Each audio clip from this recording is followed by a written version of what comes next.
Good morning, Chicago. Bear down, ball out. We are now done with the 2025 season, and we're going to take a quick look at the wide receiver group, kind of grade it overall, and then see where we're going to go here in the offseason, making some moves possibly in the draft. We're doing some signings and trades. Now, we had a great season. We put up some points. We went to the playoffs. We won a playoff game, and that's all great. But looking at the wide receiver group, one of the big takes right now is that we had way too many drop balls. The receivers are dropping balls that Caleb's throwing, and it's hurting us. You saw a big one there in the playoff game. You saw others throughout the season, and so we'll kind of get into that overall. On the core, we have Zacheus, we got DJ Moore, we got Roma Dunze, we got Luther Burden, LB3, and we also have Jade Walker making some appearances. And I'm even going to throw in Colston Loveland and Cole Kmet as tight ends into the conversation.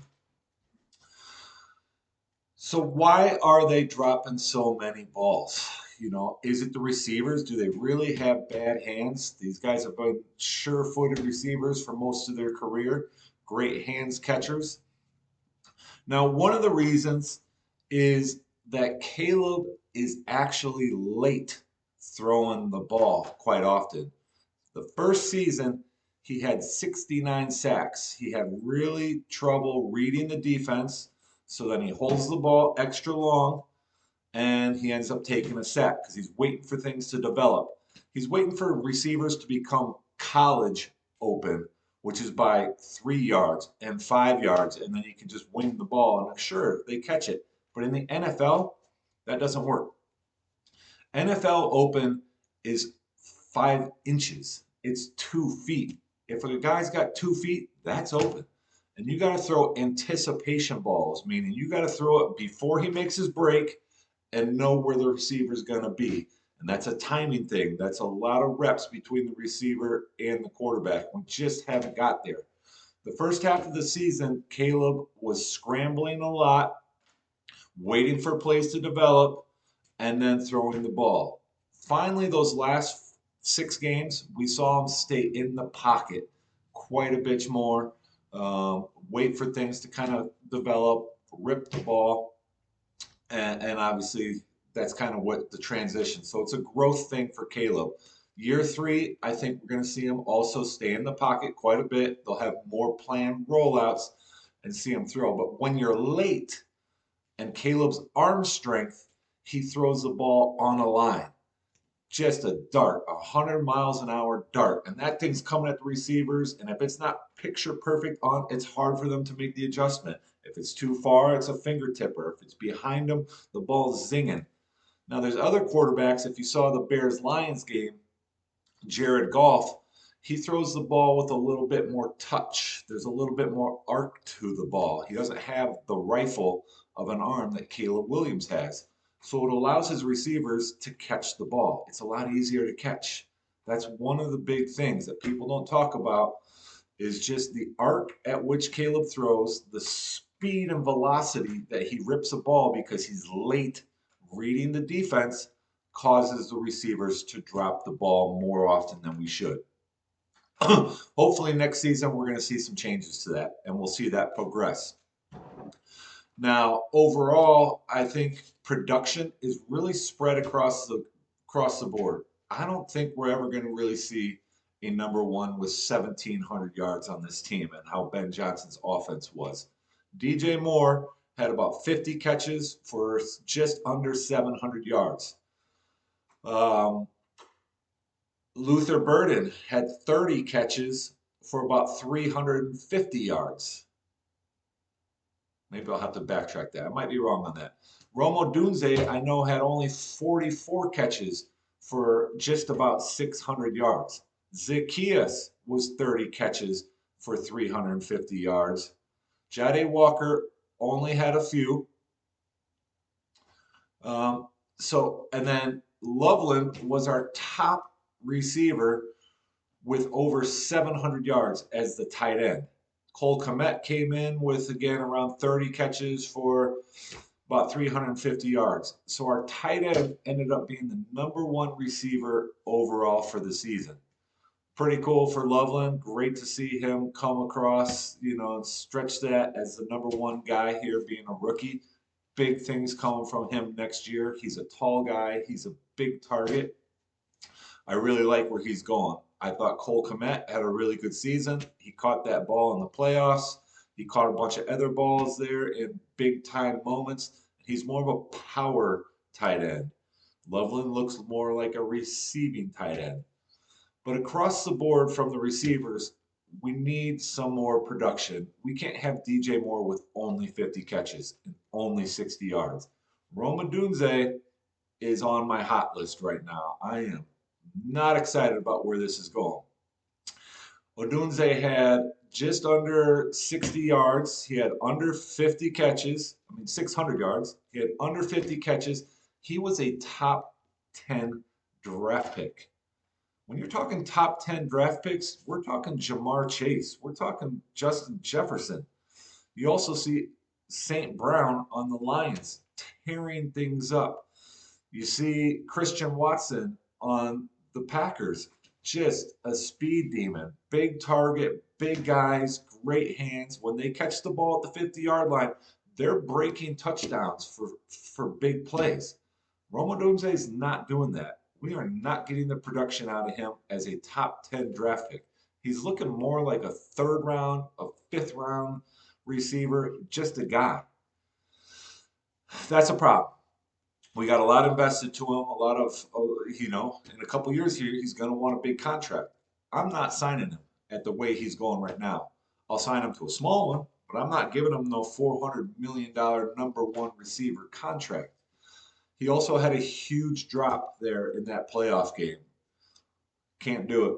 That caused the game. It was only the first play. We had a lot of reasons to come back and win, but he can't drop that touchdown pass in the first quarter. That was a momentum builder.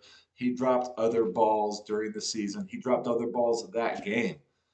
That's not what you would see from Justin Jefferson. You wouldn't see it from Jamar Chase. You wouldn't see it from the other greats, the Jerry Rices of the world.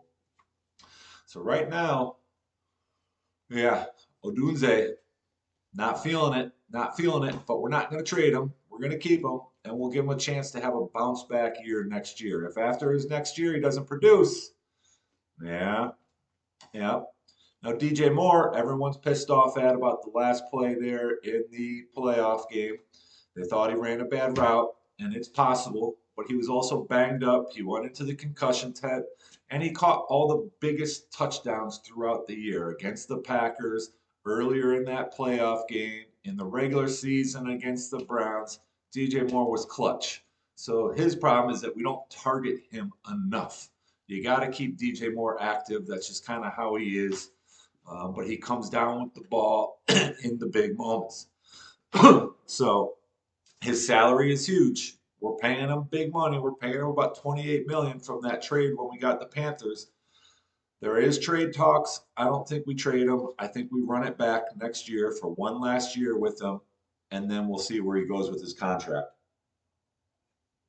Now, Luther Burden, super excited about him. Got his jersey. I love him. When he gets the ball, he's explosive.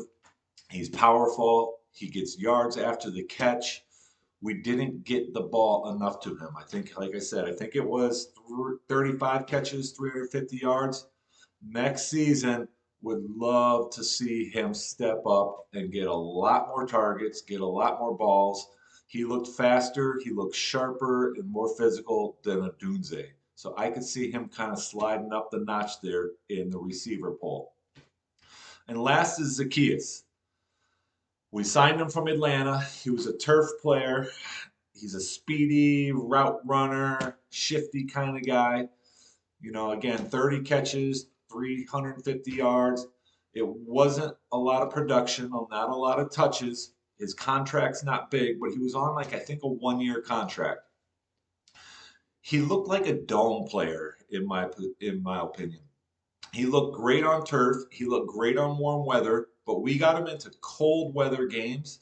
and he didn't catch the ball well. He dropped passes in the Packers game. He almost dropped a pass here in the playoff game. There was a huge drop pass against the Lions. Overall, he's a smaller guy. He's a shorter guy. That's a tough target to hit. Caleb looked really good with big, tall guys when he has a little bit of accuracy problems, and he's got a wide radius for people to catch the ball. I wouldn't be upset if the Bears let Zacheus go. He was just a guy. He didn't really make the difference this year. You could slide Jody Walker up into his position. Jade is a taller guy, big hands. He caught that touchdown against the Packers in the end zone, and he's a big target. Rookie contract, low money. He was undrafted, so you get him cheap. He can slide in and pick up some of that role that Zacheus did. Burden can step up, Moore steps up, Odunze steps up, and we get away from the money that we're paying Zacheus. And we're able to use that money towards a solid defensive end, or possibly we're going to even need, some offensive tackles. So look for that kind of in the offseason. I think majority of the core stays. Zacheus might end up finding his way out. The Bears offense gets better next season. A lot more consistency. Hopefully we'll have some bigger plays. Hopefully Caleb will have a higher completion percentage. He'll see the defense faster, be able to make reads, and start hitting the hot route instead of being forced to scramble. So pretty excited about next season. Bear down, ball out. My voice is still shot from Soldier Field Sunday night. I'm still recovering. It's going to take another couple days. We'll get better lighting. We'll get better audio. We'll get better everything. Bear Down, Ball Out podcast coming at you. Your boy, Big Drew.